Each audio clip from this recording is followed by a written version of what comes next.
Teacher എങ്ങട്ടാ ഈ വഴിക്ക്? എന്താ എനിക്ക് ഈ വഴിക്ക് വന്നൂടെ? വല്ല വിലക്കും ഉണ്ടോ? അല്ല അതുകൊണ്ടല്ല, പതിവില്ലാണ്ട് പോണോണ്ട് ചോദിച്ചാ. ടീച്ചർക്ക് എന്നോട് വിരോധം തോന്നരുത്. വീട് വൈറ്റ് വാഷ് ചെയ്യാൻ ആൾ ഏർപ്പാടാക്കണമെന്ന് കുറുപ്പ് മാഷ് പറഞ്ഞ ചെയ്യാണ്ടിരിക്കാൻ പറ്റുമോ? ഒന്നുമില്ലെങ്കിലും നമ്മൾ അമ്മുക്കുട്ടിന്റെ കല്യാണല്ലേ, പോവാ.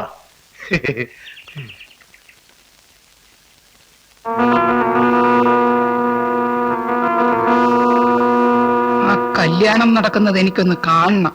ഗോപാല, ഇത്തിരി അമർത്തി അടിക്കുന്നോണ്ട് ചുമരിന് വേദന ഒന്നും എടുക്കില്ലടോ. വന്നേ, ഇവിടുന്ന് തൊട്ട് ഇവിടെ വരെ മതി പന്തല്. അത് വല്ലാതെ ചെറുതായിപ്പോയി. അത്രയും മതി. വീട്ടിലേക്ക് അടുത്ത ബന്ധുക്കൾ മാത്രമേ ഉള്ളൂ. ബാക്കിയുള്ള ഒരു മൂന്നും മണ്ഡപത്തിലേക്കല്ലേ വരിക. എന്നാലും ആ ചായ വന്നല്ലോ. കുടിമോനെ ചായ. തട്ടാനടുത്ത് പോവാന്ന് പറഞ്ഞില്ലേ? ഈ തട്ടാൻ മാഷ ചായ എനിക്ക് വേണ്ട. ഒരു ചായ കുടിക്കും മാഷ. വേണ്ടെന്ന് ഞാൻ പറഞ്ഞു. ഇതാരൻ? ഇതാരായി വരണേ? ഈ സമയത്ത് ഒട്ടും പ്രതീക്ഷിച്ചില്ല. വാ, അകത്തിരിക്കാം. ഇരിക്കാൻ വന്നതല്ല, ഒരു കാര്യം പറഞ്ഞിട്ട് പോകാൻ വന്നതാ.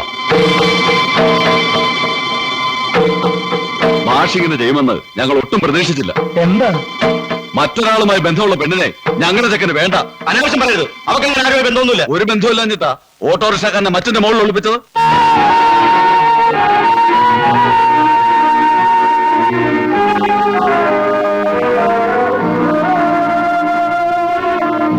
അവൻ എന്റെ മകൻ മാധവൻകുട്ടിയുടെ കൂട്ടുകാരനാ, അല്ലാതെ. വേണ്ട മാഷെ, ഈ ബന്ധം ശരിയാവില്ല. നിങ്ങൾ ആരോ പറഞ്ഞ് തെറ്റിദ്ധരിപ്പിച്ചതാ. അങ്ങനെ വേറെ ആരും അല്ല പറഞ്ഞത്, മാഷിന്റെ ഭാര്യ തന്നെ, കുഞ്ഞലക്ഷ്മി ടീച്ചർ. അത് ശരിയല്ലാന്ന് ഞാൻ പറയണു. എന്നെ നിങ്ങൾക്ക് വിശ്വാസല്ലേ?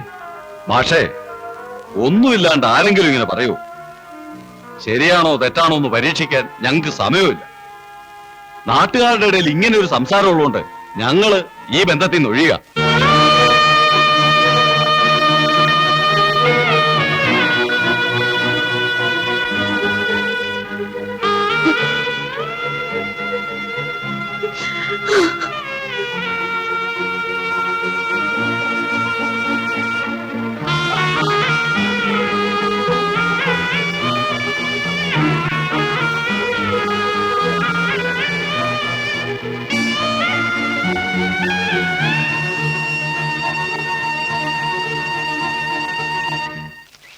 അമ്മ എന്തൊക്കെയാ ചെയ്യുന്നത്? മടലും കൊതുമ്പും ഒക്കെ പിന്നെ നീ പെറുക്കി കൂട്ടുവോ? മടല് പിറക്കണ കാര്യമല്ല, അമ്മുവിന്റെ കല്യാണം മുടങ്ങി അതിന്റെ നാണക്കേട് മുല്ലേത്തെ തറവാടിനും കൂടിയാ. അത് അമ്മ മറന്നു. പോടാ അവിടുന്ന്. ഞാനൊന്നും മറന്നിട്ടില്ലടാ. നിന്നെ ആ വീട്ടിൽ നിന്ന് പോലീസ് പിടിച്ചിറക്കിക്കൊണ്ട് പോയപ്പോ ഈ തറവാട്ട് മഹിമയൊന്നും അവൾ ഓർത്തില്ലല്ലോ. ഓർത്തോ? അമ്മ പറയുന്നതിൽ വളരെയധികം കാര്യമുണ്ട്. അവൾ എന്ത് തെറ്റ് ചെയ്തു? അതും ശരിയാ. എങ്ങോട്ട് പോണോന്നറിയാതെ പേടിച്ചോടി നടന്നപ്പോ ഒളിക്കാനൊരിടം തന്നെ അമ്മക്കുട്ടിയാ. ഓ, ഒളിപ്പിച്ചു ഇത്രേ. നിനക്കൊക്കെ ഇത്രയ്ക്ക് ബുദ്ധിയില്ലാതായി പോയല്ലോ. പാവത്തം കാണിച്ച കെണിയിലാക്കി ഒറ്റയെടുക്കായിരുന്നു അവള്. അവൾ ഒരിക്കലും ചെയ്യില്ല. നിനക്കുറപ്പുണ്ടോ? എനിക്കുറപ്പുണ്ട്. അമ്മുക്കുട്ടി ഒരു പാവമാണ്. ആ കുട്ടിയുടെ ഭാവി തകർക്കുന്നത് കഷ്ടമാണമ്മേ. അവളുടെ ഭാവി തീരുമാനിക്കാൻ നീ ആരാടാ? ഞാനാരുമല്ല. എന്നാലും അമ്മുക്കുട്ടി, മാധവൻകുട്ടി, അമ്മ, ഞാന്, നമ്മുടെ ബന്ധം. വേണ്ട വേണ്ട വേണ്ട, ഇനി ഒന്നും പറയണ്ട. എന്റെ മനസ്സ് നോച്ചോരെ ഞാൻ അങ്ങനെ വെറുതെ വിടില്ല. വാശിയും വൈരാഗ്യമുള്ള തറവാട്ടിൽ തന്നെയാ ഞാൻ ജനിച്ചത്. ഇങ്ങനെ വാശി പിടിക്കരുത്. അമ്മ ആ ചെറുക്കൻ വീട്ടുകാരോടൊന്ന് പറയണം. എന്തിന്? പെട്ടെന്നുണ്ടായ ദേഷ്യത്തിൽ പറഞ്ഞു പോയതാണ്. അവൾ ഒരു പാവമാണെന്ന്. അയ്യടാ, എന്റെ പട്ടി പറയും. അമ്മ ഒരു വാക്ക് പറഞ്ഞാൽ ഈ കല്യാണം നടക്കും. നിശ്ചയിച്ച മുഹൂർത്തത്തിൽ വിവാഹം നടക്കാതിരുന്നാൽ അവളുടെ സ്ഥിതി എന്താകുമെന്ന് ഞാൻ പറയണ്ടല്ലോ. മാത്രമല്ല, 2 കല്യാണങ്ങളും ഒരേ മണ്ഡപത്തിൽ ഒരുമിച്ച് നടത്താൻ തീരുമാനിച്ചിട്ട്. ഒരുമിച്ച് ചെന്നില്ലെങ്കിൽ എന്താ? മണ്ഡപത്തിൽ കേട്ടില്ലേ? കേറ്റായികയൊന്നുമില്ല. എന്നാലും അമ്മുക്കുട്ടിയുടെ കല്യാണം മുടങ്ങുകയും മാധവൻകുട്ടിയുടെ കല്യാണം നടക്കുകയും ചെയ്യാന്ന് പറയുമ്പോ ഒരു ആങ്ങളെ എന്ന നിലയ്ക്ക് ഇവന്റെ മനസ്സ് അതിനെ അനുവദിക്കുമോ എന്നുള്ളതാണ് ഒരു പ്രശ്നമായിട്ട് എനിക്ക്. ഇവന്റെ മനസ്സ് തീരുമാനിക്കുന്നത് നീയാണോ? ഒരു ഫ്രണ്ട് എന്ന നിലയ്ക്ക് അവന്റെ ഫീലിങ്സ് മനസ്സിലാക്കിയതുകൊണ്ട് പറഞ്ഞതാ. ഈ കാര്യത്തിൽ ആർക്കും ഒരു ഫീലിങ്സും വേണ്ട. അമ്മേ, ഞാൻ പറയുന്നത്. ഒന്നും പറയണ്ടെന്ന് പറഞ്ഞില്ലേ? ദേ, മേലാൽ ഈ കാര്യം പറഞ്ഞോണ്ട് എന്റെ അടുത്തേക്ക് വന്നേക്കരുത്. പറഞ്ഞേക്കാം.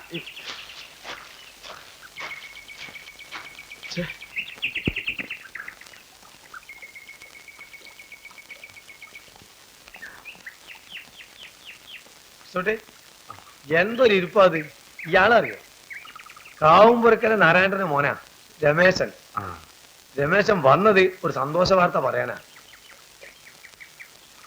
നമ്മൾ അമ്മുക്കുട്ടിനെ കെട്ടാൻ രമേശൻ ഒരു മോഹമുണ്ട്. ഇത് എന്റെയും കൂടി ഒരു വാശിയാ.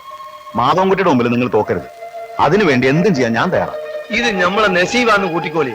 നിശ്ചയിച്ച സമയത്ത് തന്നെ കല്യാണം നടത്തി അവരുടെ പറ്റൊന്ന് ഒതുക്കണം. രമേശിന്റെ വീട്ടുകാര് അക്കാര്യം എനിക്ക് വിട്ടേര്. എന്റെ വീട്ടുകാരല്ല, ഞാൻ അമ്മുവിന്റെ കഴുത്തിൽ താലി കെട്ടാൻ പോകുന്നു. വാക്കണോ? വാക്ക്. ഇനി ഒന്നും ആലോചിക്കണ്ട. വേഗം ചെന്ന് മാസ്റ്ററോട് പറഞ്ഞ് വേണ്ട കാര്യം താൻ ഉറപ്പിച്ചോളി. ഇങ്ങോട്ട് വാ. ആയിക്കോട്ടെ, നമ്മൾ എപ്പോഴും റെഡിയല്ലേ. വാ.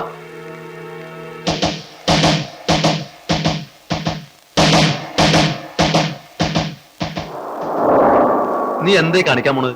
എന്റെ കർണത്തടിച്ച അവളെ ഞാൻ എന്താ ചെയ്യാൻ പോകുന്നത്?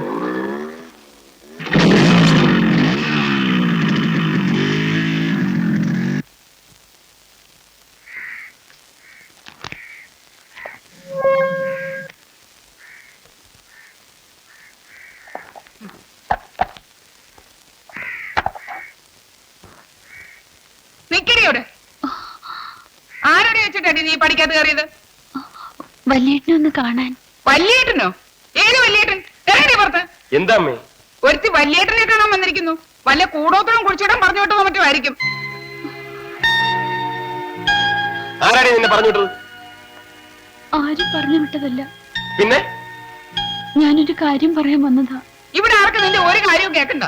വള്ളക്കണ്ണീരും കൊണ്ട് വന്നിരിക്കുന്നു. പിടിച്ച് പുറത്തല്ലണേ അവളെ. പുറത്തിറങ്ങടി. വല്യേട്ടാ, ഒരക്ഷരം വേണ്ടി പോരുത്. അടി.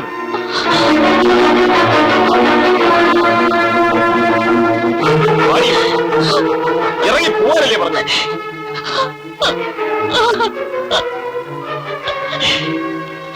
എന്താ മോളെ കാര്യം? വലിയേട്ടൻ വെറുതെ ദേഷ്യം കാണിച്ച, ഇല്ലെങ്കിൽ നിന്നോട് സംസാരിക്കാൻ അമ്മ സമ്മതിക്കില്ല. നീ എന്ത് പറയാനാ വന്നത്?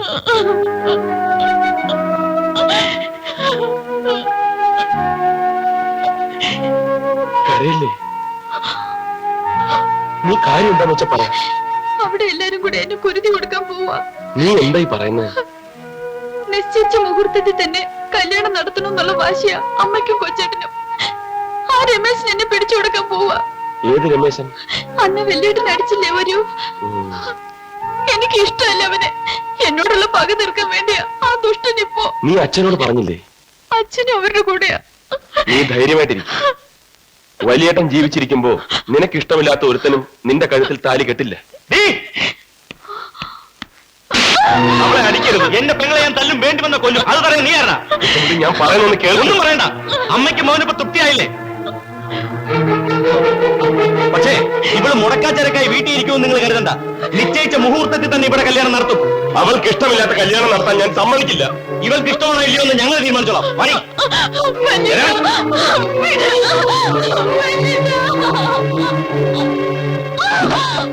കല്യാണം കഴിയുന്നവരോട് പുറത്തിറങ്ങിയിട്ടുണ്ടെങ്കിൽ കൊന്നു കുഴിക്കും. ഇതിലും ഭേദം അതാ. ഉന്നേരം കൊടുത്ത് ചോദിച്ചു നോക്ക്. കല്യാണം മുടക്കാനുള്ള വക്കാലത്തിന് പോയിക്കുന്ന ആ തെണ്ടിയുടെ അടുത്ത്. നേരാണോടി? അതെ, നിങ്ങൾക്കൊക്കെ നിങ്ങളുടെ വാശിയോ വലുത്. എന്റെ ഇഷ്ടമൊന്നും ഇവിടെ ആർക്കും ഒരു പ്രശ്നമല്ലല്ലോ. രമേശൻ എന്താടി കുഴപ്പം? എനിക്ക് ഇഷ്ടമല്ല, അത്ര തന്നെ. നിനക്ക് പിന്നെ ആരെയാണ് ഇഷ്ടം? ആ ഓട്ടോറിക്ഷക്കാരനെയോ? അയാള് തന്നെ ഇതിലും ഭേദം. തല വെച്ച് പുന്നരിച്ചോ? എന്താ എന്താ ഇവിടെ ഒരു ബഹളം? ഇവക്ക് രമേശനെ ഇഷ്ടപ്പെട്ടില്ല. ഇഷ്ടപ്പെട്ടില്ലെങ്കിൽ വേണ്ട, തീർന്നില്ലേ കാര്യം? ഓഹോ, അപ്പൊ അച്ഛന്റെ മനസ്സിലിരിപ്പ് അതാണല്ലേ? എന്റെ മനസ്സിലിരിപ്പ് എന്താണെന്ന് നിനക്ക് മനസ്സിലാവില്ല. മനസ്സിലായി. ഇവൾ ആരോട് ഇറങ്ങിപ്പോയാലും വേണ്ടൂല. വലിയ ചോദിക്കില്ല കൊച്ചുമ്പരാട്ടി അവന്റെ ഭാര്യയായി കാണണം. അച്ഛൻ അത്രയല്ല വേണ്ടു. എങ്കിലച്ഛൻ കണ്ടോ, എന്റെ പെങ്ങളുടെ കല്യാണം മുടക്കിട്ട് ഒരുത്തനും ഒരു കൊച്ചുമ്പരാട്ടി എടുത്തും കാലി കെട്ടാൻ പോടില്ല.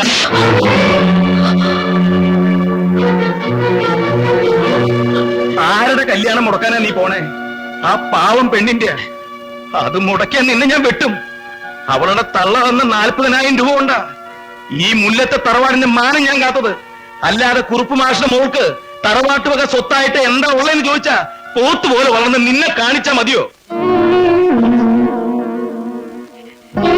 രണ്ട് കല്യാണം അന്തസ്സായിട്ട് നടത്തി തരണേന്ന് ഉള്ളുരുകി പ്രാർത്ഥിച്ചു നടക്കാം ഞാൻ. ഇതെന്റെ മോൾക്ക് ഇഷ്ടമല്ലെങ്കിൽ നാട്ടുകാരുടെ മുമ്പിൽ അച്ഛൻ ഒന്നുകൂടെ നാറാം. ഞാനാകെ കീഴ്മേൽ മറിഞ്ഞു നിൽക്ക. എല്ലാവരും അവനവന്റെ തന്നിഷ്ടത്തിനാണ് നടക്കണമെങ്കിൽ എന്റെ ശവം ഈ ഉത്തരത്തെ കാണാം.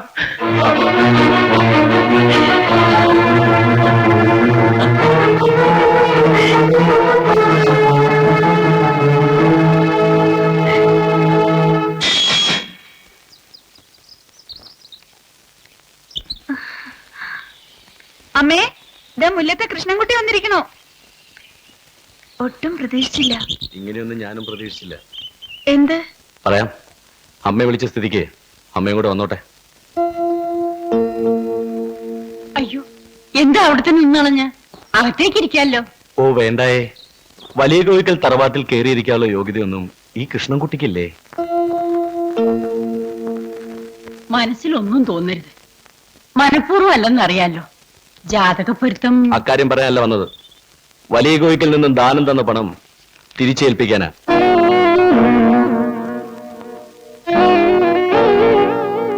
ഇത് വാങ്ങണം. സത്യം പറഞ്ഞ ഈ പണം അമ്മുക്കുട്ടിക്ക് അർഹതപ്പെട്ടു തന്നെയാ. വേണ്ട, അവളെ എന്റെ പെങ്ങളാ. എനിക്കില്ലാത്തൊരു അർഹത അവക്കും വേണ്ട. ഇതാ, ഇല്ലെങ്കിൽ എനിക്കിതിവിടെ എറിഞ്ഞിട്ട് പോണ്ടി വരും. അങ്ങനെ നിർബന്ധമാണെങ്കിൽ ഇത് അറിയേണ്ടത് ഇവിടെയല്ല, മുല്ലേറ്റ തറവാട്ടിൽ തന്നെയാ. അമ്മുക്കുട്ടിയുടെ മംഗല്യം ഉറപ്പിക്കാൻ കുറുപ്പ് മാസ്റ്റർ വിഷമിക്കുന്ന കണ്ടപ്പോ മാധവൻകുട്ടിയായത് ഞങ്ങളെ ഏൽപ്പിച്ചത്. മാധവൻകുട്ടി പറഞ്ഞിട്ടാ ഞാൻ.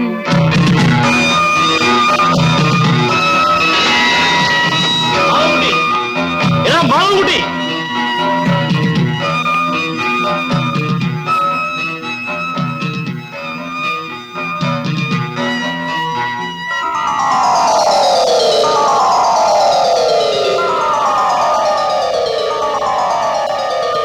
ഞാനും മുല്ലേത്ത ബാലകൃഷ്ണ കുറുപ്പിന് മകൻ തന്നെയാ. ഞാൻ ജീവിച്ചിരിക്കുമ്പോ എന്റെ പെങ്ങളുടെ കല്യാണം നടത്താൻ ഒരുത്തന്റെ അവതാരം എനിക്ക് ആവശ്യമില്ല.